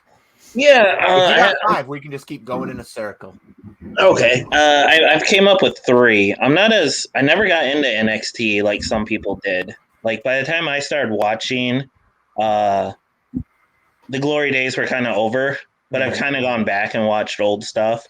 But one that I came up with was, and they were one of my favorite tag teams until WWE ruined them, was America Alpha versus the Revival. I believe that was in Dallas. Yes. And I loved America Alpha, and I really hate what WWE did with them. And it was such a great match. And if I recall, too, that NXT TakeOver was much better than the WrestleMania that weekend. But, I mean, that used to be a common thing. And, yeah. Because on that same card, you had Shinsuke Nakamura versus Sami Zayn. Yep. And the main event was the Let Joe Bleed main event with Finn Balor and Samoa Joe. Yep. And I think that was also Takeover where Bayley got dethroned by Asuka, where it started Asuka's big reign too. So that was a massive Takeover. Mm-hmm. And I would really wish I was watching NXT like regularly back then because I didn't see that card until years later. Mm-hmm. But I mean, I used to not go out of my way to watch any wrestling organization that wasn't on TV or easily accessible, and so I kind of missed out on NXT when it was really thriving. Yeah, you could honestly, if you go back and watch NXT, because our buddy Tony did that because he never watched NXT, but he's really good at marathoning shit. So he went back and watched every episode, and then he started to understand how frustrating it was to see the booking on the main roster. You didn't even have to watch NXT at the time to realize how bad the booking on the main roster was. But I'm sure if you already had, like, you know, if you were already following a guy's career or a woman's career and you had attachment to them, it was even worse. But, I mean, you didn't have to watch America Alpha become good to realize that Jason Jordan should not have been booked as Kurt Angle's son. Yeah. That's not even a question. Yeah. All right. So, Trevor, do you have I don't know if you've watched NXT all that much. I watched it on and off, you know, when me and you would talk about it. One of the matches that I actually loved was Team Ciampa versus Undisputed Era in War Games. That was a good fucking War Games match, too. Yeah. Because, mind you, I didn't watch NXT that much. But, you know, I knew of Undisputed Era because a bunch of them were from Ring of Honor when me and you and a person that should not be named went and saw Ring of Honor. Mm-hmm. And that was the same time Dalton Castle decided to do this to your face and you almost like lost it. I fell into your fucking lap, man. Let's be real here. But just getting to watch that match and seeing all of great wrestling that was happening. And then for Kevin Owens just to show up and just be like, I'm kicking somebody's ass today. I'm like, oh shit. Okay. It was a good match. And War Games has always been one of my favorites, even since WCW. Okay. Good pick. You see, I didn't have a War Games match on my list, but I felt like I was doing a disservice not doing that. But I do have a match from War Games on my list, and that would be Aleister Black versus Johnny Gargano from TakeOver War Games 2018. That was when Johnny Gargano had the perfect year of TakeOver matches, where he had the Andrade match, he had 3 really good matches with Ciampa, and then he had that banger. Like, no match was below 4.5 stars. Which I say, if you can do that in a year, you are like wrestler of the fucking decade. But in today's day and age, like under 4.5, when you got Okada coming out and having like 6 5-star matches a year, and even Kenny are putting on the 7-star classics, like it just gets lost in the shuffle. But that's a match that everyone should revisit as a good way of how a babyface or a heel can think he's a babyface, but really be the heel in the end and still get his comeuppance. Watch it.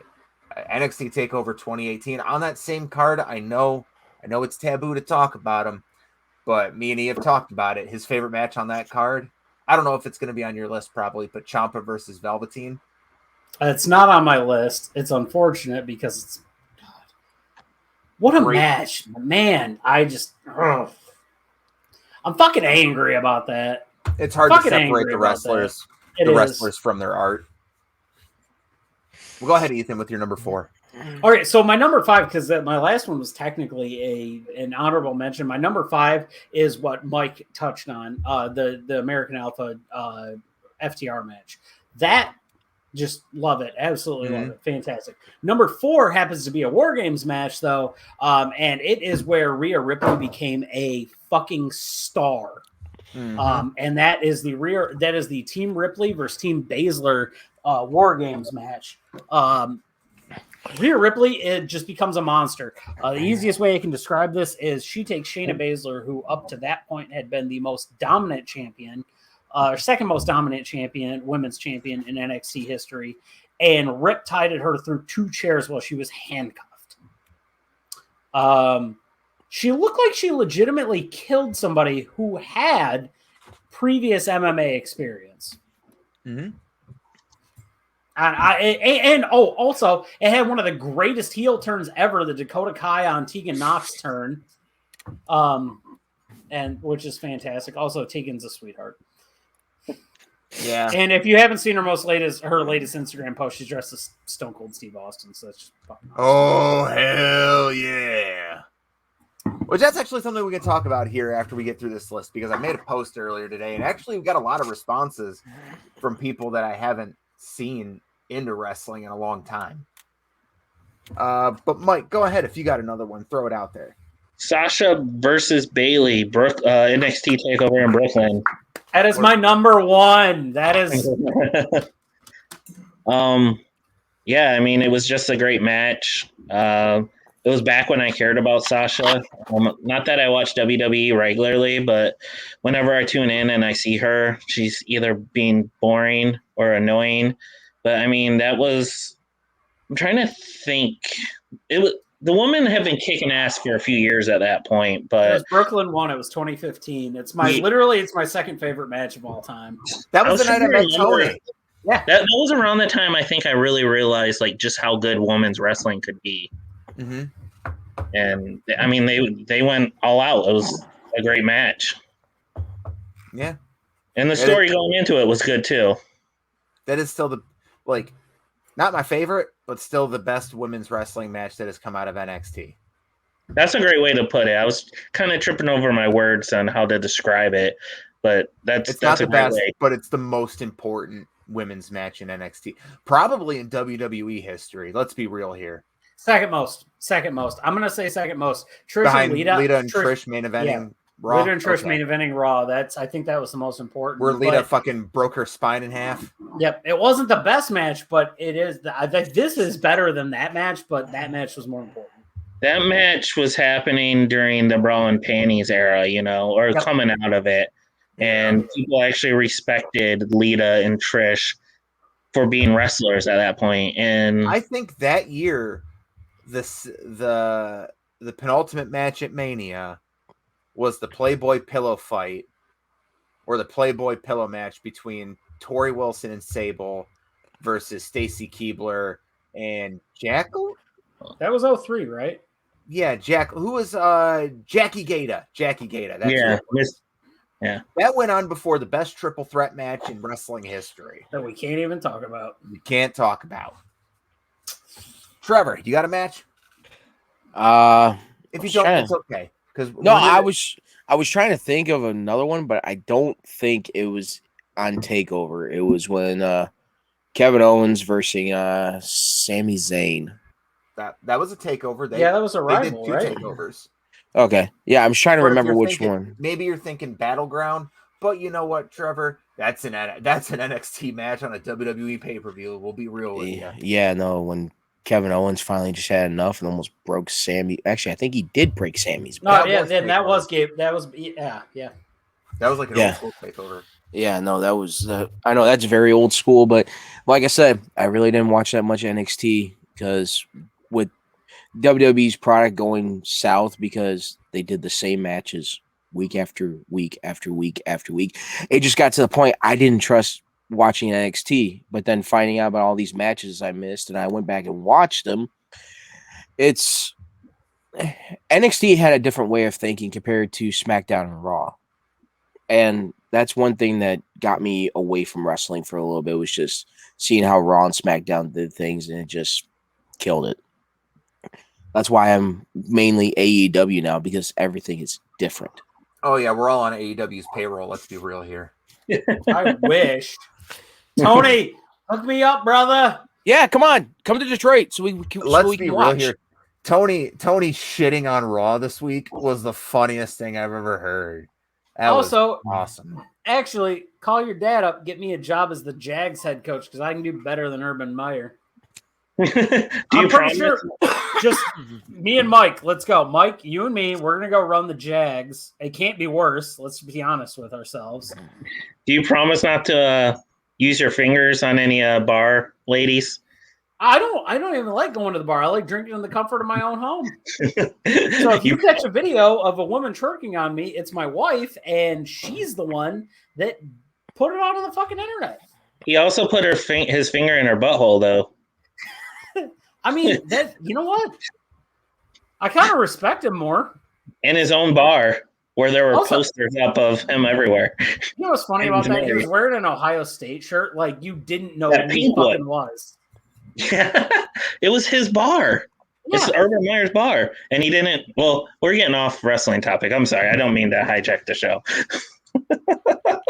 It's not as bad as what mine and Clint's buddy RJ did on one episode. Started talking about hockey. For 2 hours and 48 minutes. And it was fantastic. I will talk hockey with Russ anytime he wants. Which, by the way, this upcoming Monday for our Dynamite and Rampage review, we have 2 special guests joining us. We have Tubarino down here. Let me just get this back up here. Holy shit, it's Trevor Davis. And we have Russell Joy joining us again on Monday for another Dynamite review. So expect another long episode, especially because I'm pretty sure this is the first time him and Tubbs have talked in years. In a decade. They blew up my fucking warthog. Also, I'm cutting that, and I'm using it. I'm using that. Here, you want another one? Sure, go ahead. Horse shit! It doesn't help that anytime Ethan just starts saying random shit, I'm just gonna pop it up just like that anytime he says something. It doesn't help that it's the opening week of the NHL season, and I'm sure the Flyers are already shit in the bed somehow. Dude, I was talking so much shit to him when the Flyers were getting their ass kicked by the Bruins. But anyways, moving on. My number 3, I wanted to throw a women's match in here. And you know what? Bayley and Sasha, it is the best. But my favorite is Io Shirai versus Candice LeRae from TakeOver 25. What? No, it's a great match. Candice LeRae is the over can't- baby face, and you got can't say fucking things. newly heel Io Shirai trying to destroy her. And they go for 25 pissing minutes on a takeover. It was awesome. The fucking the brainbuster spot on the fucking announce table. Oh, and the match, the way it ended. I'm not going to spoil the ending. The ending was phenomenal. But the way that just Io cemented how much of a heel she was going to be made her more over. And pretty much fucked her being a heel. Ethan, go ahead, number 3. Oh, buddy. Number 3. Number 3 is going to be Johnny Gargano and Aleister Black. I believe that was War Games 2. Yeah, 2018. I said that. That was my number 4. Oh, okay. Well, yeah, then he said everything that I need to know. I'm not trying to spoil these matches because these are the cream of the crop NXT TakeOver matches, and everyone should go out of their way to watch them. We're just pretty much here to give you the timestamps. Yep. We are an educational podcast. Yes, we are. Yeah, but Mike, I know you said you had 3. What's the last one? Okay. Real quick. Did you guys say that Johnny Gargano is being let go from? He's gonna leave. He's not gonna renew his contract. His Because contract expires in December. He's 34, or because he wants to go somewhere else? They're not gonna use him. Okay. I just was wondering if it was because of how old he is, because I looked that up after you guys said that, and I was like, oh, he's only 34? Like, I know they're trying to make NXT into a developmental brand, but that's still kind of ridiculous. But anyway, my third one was Adam Cole versus Johnny Gargano at NXT TakeOver in New York.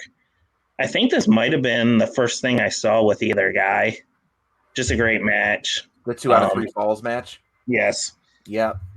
And I've liked Adam Cole ever since, and I was so happy when he came to AEW. But that was just a great match. And it kind of felt like at the time they might have been the 2 best guys in NXT, and it kind of felt like, okay, who's going to be the best? They were.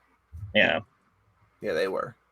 Which, good on them to book that match on the untimely injury of Tommaso Ciampa, because they had 2 weeks to put that match together after Tommaso had to relinquish the belt. And I should also add, since you brought that up, I don't watch a lot of NXT, but I love Ciampa. I do too. His autograph is above my desk right now. That's why he's wearing a Blackheart shirt. Ciampa is daddy. He's my favorite in NXT.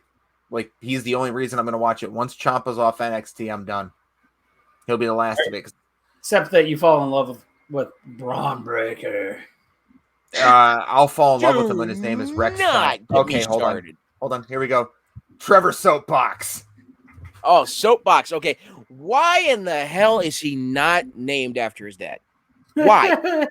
Second time tonight. It's second time tonight. It's going to be like that because he is a Steiner. Name him Steiner. Flip table. I'm done. Yeah, we're pretty much the same on this. We really want his name to be Steiner.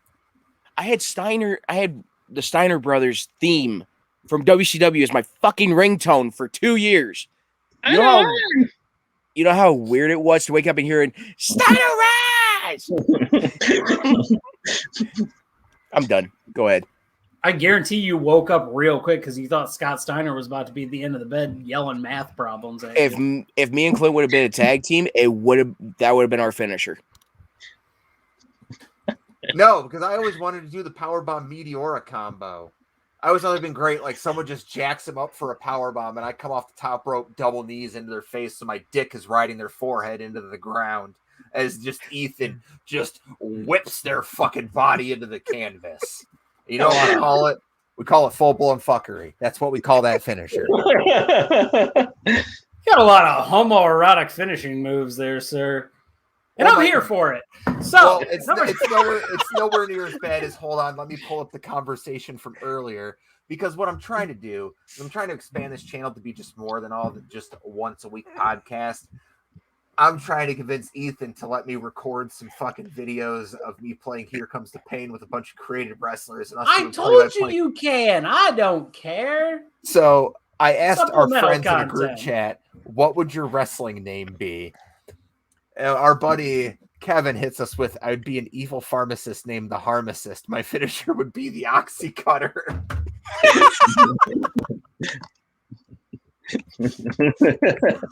So you And then Kevin and I, when I get offline, I'm gonna put my ass on SmackDown and build the Harmacist. And then Kevin and I decided to completely derail Clint's moment and start talking about Geraldo Rivera. Oh my fucking no. I will remove you again. It'll be the third time tonight I've ever. Wait, what? He started telling us about this ghost story, about like some spooky story about how this local Chicago TV station would go off the air in the early 90s. And at one point they popped up this video for they popped up this picture for like 8 hours or something of a missing person with a phone number, but zero details, and never brought it up and didn't bring it up again. Then 2 years later, the exact same picture, but slightly better resolution, popped up on the screen also with a phone number and no answer to it. So my reply was, it was just Geraldo trying to get back for the empty Al Capone vault. So, and Fucko over here decided I feel like it also might have something to do with the Max Headroom satellite hacking. Yeah. All right. Number 2, before we get any more fucking derailed, because this is dumb piece of shit right here.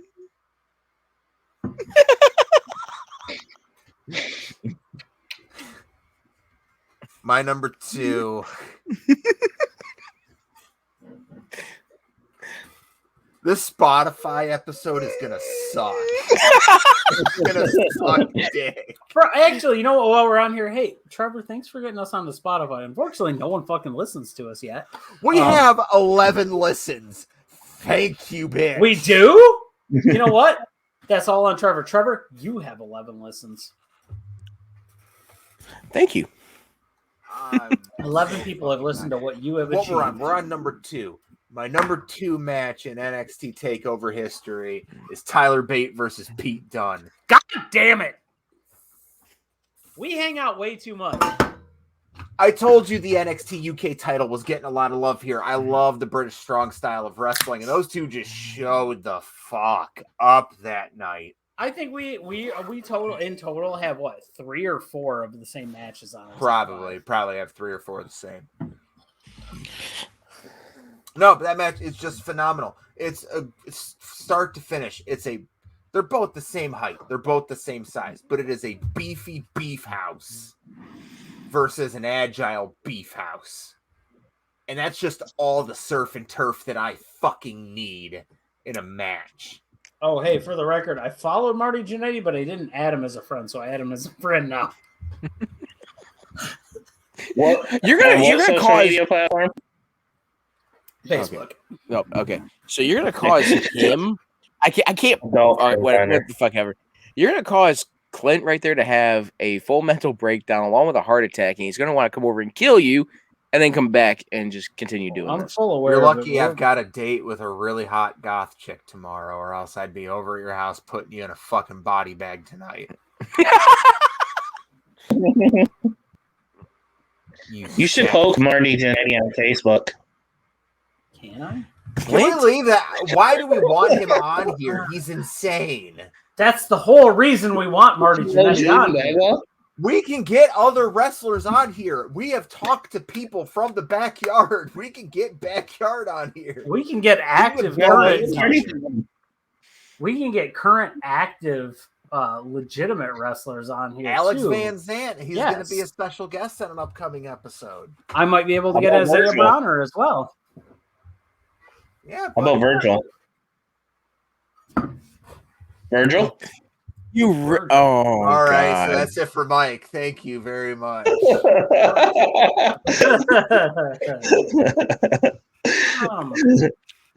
He likes meat sauce.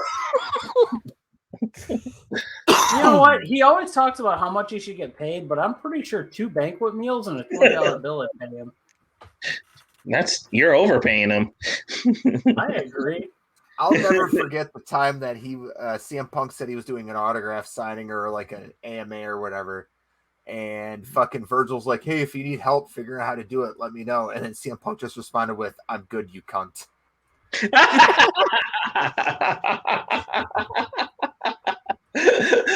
I can't wait until CM Punk gets mean in AEW. He's too nice so far. Oh, yeah. You'll see him. Punk's gonna make my dick hard. All right, Ethan, give us your number 2. Well, because my number 1 was already taken, and that's fine. I don't have a problem with that. I will wax at length about that match because I absolutely fucking love it. My number 2 happens to be Sami Zayn and Shinsuke Nakamura at Takeover Dallas. It is Shinsuke's debut in NXT. It is Sami Zayn's best wrestling in WWE, even with what? Shinsuke's too. Yes. Even with Shinsuke Joe actually might be a better match, but I like this one better. I don't have enough good things to say about this. This match should have been on a Wrestle Kingdom card. It shouldn't be on an NXT card. The way this match is staged, or is fucking, it doesn't matter. Doesn't matter what the way everything's set up. It feels like a Wrestle Kingdom match. This feels like a New Japan match. This feels like a big deal. This feels like the next best thing coming in, which is weird because Shinsuke's older than Sammy, but it doesn't matter. It's an absolutely excellent match, and the last thing that I can hope for is that at some point in WWE we get to see Shinsuke and Brock go at it again. And then, everyone, I'm going to give you the official dick hard moment of the night. Wow, that really reverb. Yeah. There was a lot of reverb on that moment. All right, I'm just going to throw out my number 1 real quick. It's not even a question. It's Ilya Dragunov versus Walter 2 from the last Takeover 36. Holy shit. I talked about it in like a couple episodes ago about like the top 5 matches in the past 5 years you should watch. It's the best. It is the most the rest. It's the best match that they've had on NXT ever. You and it have was the last good NXT card that they are ever. Ring, a banana phone. I don't know why you're my best friend. It really you have way too much creative control on this. Yeah, you know what? If one of y'all motherfuckers want to run it, I won't have creative control anymore. It's so appealing for us to get together and sing. That's my jam. Fucking hell. Ethan, what's your number 1? It's the best, beats the rest. Cellular, modular, interactive modular. Fuck, I forgot the lyrics. Stupid shit. Yeah, I know. And guess what? You're going to fucking lose that this year to Kyle, of all people. The guy I invited in the league for 1 year. And then we're going to have to kick him out next year and get our belt back. No, if he wins, he can take my spot as the main guy because I'm done. No. You are so full of shit. Your eyes are turning brown. You retire more than fucking Leo Rush. Get back here. Oh, I want to retire, but you guys won't let me. It's like I'm the Undertaker. Let me retire, motherfucker. I'm not paying you $1 million to show up. Ethan, give me your number 1 before I come over to your house and beat the shit out of you. My number 1 1 is Sasha Bailey, NXT TakeOver Brooklyn. This is the epitome of what women's wrestling actually has become nowadays. You can see this match has resonated through every single promotion in the world. Shimmer, WWE, AEW, Impact, especially Impact. This match set the stage for everything that was to come. 6 years ago, if you told me this match was going to be the banger and going to be the main event of that card, or well, I guess 10 years ago, 7 years ago, well, it doesn't matter. Before this match actually became the main event of that card, you could not have told me that was going to do it and that was going to be as good as it was, and I would have agreed with you. But then it did, and it became the best, and it is still the gold standard for WWE women's wrestling, and in my opinion, women's wrestling across the board. There is one match that has come close to this in regards to women's wrestling, and is the lights out match between Thunder Rosa and Britt Baker. That is the next match that I think actually holds a candle to this, and for what it actually has done for women's wrestling. I am a huge proponent of it. I grew up in an era where women were nothing more than eye candy, and they are so much more than that. If anybody has a chance and you haven't watched it, watch anything that Impact puts out. Tasha Steeles, Rosemary, Kira Hogan to a lesser extent because she's not there anymore. Anybody that faces Deonna Purrazzo. I am so stoked for the inevitable Deonna Purrazzo Mercedes Martinez match. It's not funny. There is going to be so much good women's wrestling that is outside of WWE. Do yourself a favor, follow it. They are no longer just a sideshow to what the men bring to the ring. When Britt Baker and Thunder Rosa inevitably meet again, hopefully at Double or Nothing next year, it is going to be an absolute massacre. And I'm hoping it's in a steel cage. Clint hopes the same thing. Trevor probably hopes the same thing. Mike, if you don't hope the same thing, you're going. I love Britt Baker. I love that she's not just good in the ring, but she's great on the mic. Did you know that she is a dentist? No. Why doesn't she put that into her character? I don't know. Also, Ed, does anybody know here? Fun fact: the apron is the hardest part of the ring. Yeah, I'm gonna have to check with Chuck Taylor on that because I think he'll know for sure if it is. I think he will too. Ask him if he can borrow his dress while you're at it. That's okay. Here's spot of the week. If you can find it, it's an old PWG match. It's Candice LeRae in a handicap match up against the Best Friends. And Chuck Taylor is the Kentucky gentleman. He refuses to hit a woman. Well, Candice LeRae slaps him, so he runs off into the back room and he gets changed into a dress and a wig. And that is the only way he would fight her. In fact, you know what? If I can find it real quick, we will throw it up here, Ethan. You can keep people going. I am already searching for it, but it is an absolutely fantastic match. So, first off, if anybody here has not seen PWG, I know Trevor has. Mike, I don't know your familiarity with PWG. The Battle of Los Angeles series are absolutely fantastic. But PWG has a couple of bangers in regards to matches. First off, Toru Yano is in a bunch of matches, so that's hilarious as it is. But one of the best matches ever is when Candice LeRae single-handedly beats the Young Bucks for the PWG tag team titles. There may be a little revisionist history going on with that statement, but trust me, there is. If you watch, are you guys ready? Are you guys this ready? Is absolutely fantastic. Are you guys ready for the On the Forklift official spot of the week? Go for it. What he said? You're a whore? No. I couldn't hear what he said. Oh, Candice LeRae just paintbrushes Chuck Taylor. Is he going to hit her? Also, Kevin Owens. He's leaving. Chuck Taylor is walking out of this match. Rather than hit a woman, Chuck Taylor has walked on this match. He's jumped. She does the violence party. I don't think it's really a violence party. It's more like a oh my God. Ladies and gentlemen, this is serious. He has to curse. It's a clutch. He has to curse. Oh my God. That's the Gary. He looks like Nicole Bass. Is he putting on lipstick? Yes, he is. Oh my God. Oh no. Oh no. Yes, no, that's a violent party. There's no problem hitting a woman now that he's dressed like one. The violent soiree by Chuck Taylor, and he has stopped the Kentucky Mudhole and Candice LeRae. He looked at me just now, and I did not like it. It's so creepy. He's got her up for the Razor's Edge. For the Blue Thunder or the Black Tiger bomb. BT bomb by Chuck Taylor. Charlie makes the save. Ladies and gentlemen, that was your spot of the week. Chuck Taylor in a dress because he refused to fight a woman. Hey, he got his morals. He's got morals, and I respect it. That's why he is the Kentucky gentleman. I think I have his tank top. The Kentucky fucking gentleman. I think I got it somewhere. Oh, no, this is actually my Candice LeRae blood t-shirt.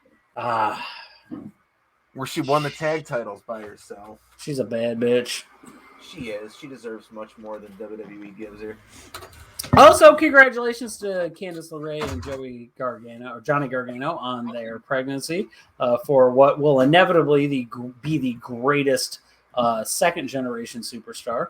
Mm-hmm. Kid will probably be about 4'11", but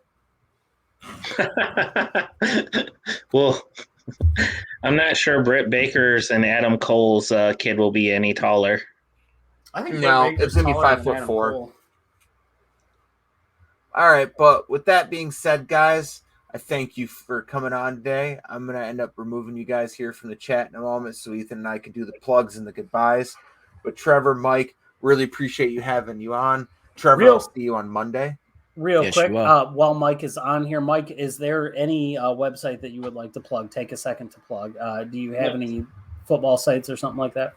Yeah, I mean, I have the podcast I do, which focuses on Michigan football, basketball, and a little bit of Michigan hockey.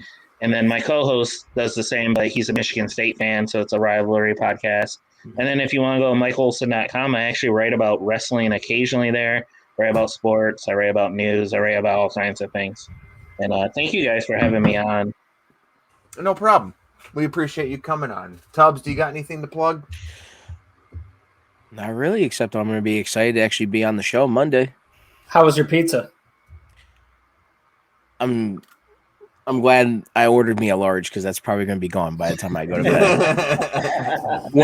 when you work all day and you don't eat anything, yeah, it's. But no, Monday should be a blast. All right, especially with RJ. It's. Well, we'll see you on Monday. Mike, Trevor, you guys have a wonderful night. Thank you guys for coming on. Thank you. Thank you. Thank you. Have a good night. All right, buddy. Well, what a show! We learned nothing. We didn't learn a damn thing, but you know what we did do? We had fun. We had fun.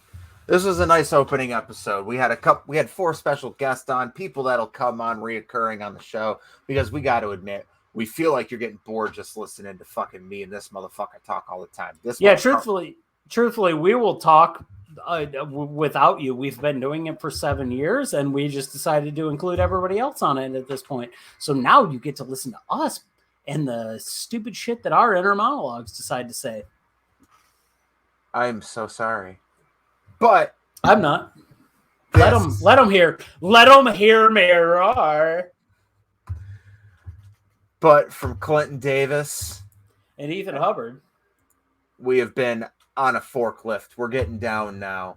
We love you, Judy. And we love you, Judy. We love you, Judy. Call me back, you son of a bitch. We love you, Judy. We'll see you all Monday for the Dynamite and AEW Rampage reviews. It's going to be a massive show this weekend. So tune in Monday to hang out with me, Ethan, Trevor, and Russ. We're going to have a lot of fun. Until then, we'll see y'all later. We love you, Judy. Peace out, homies.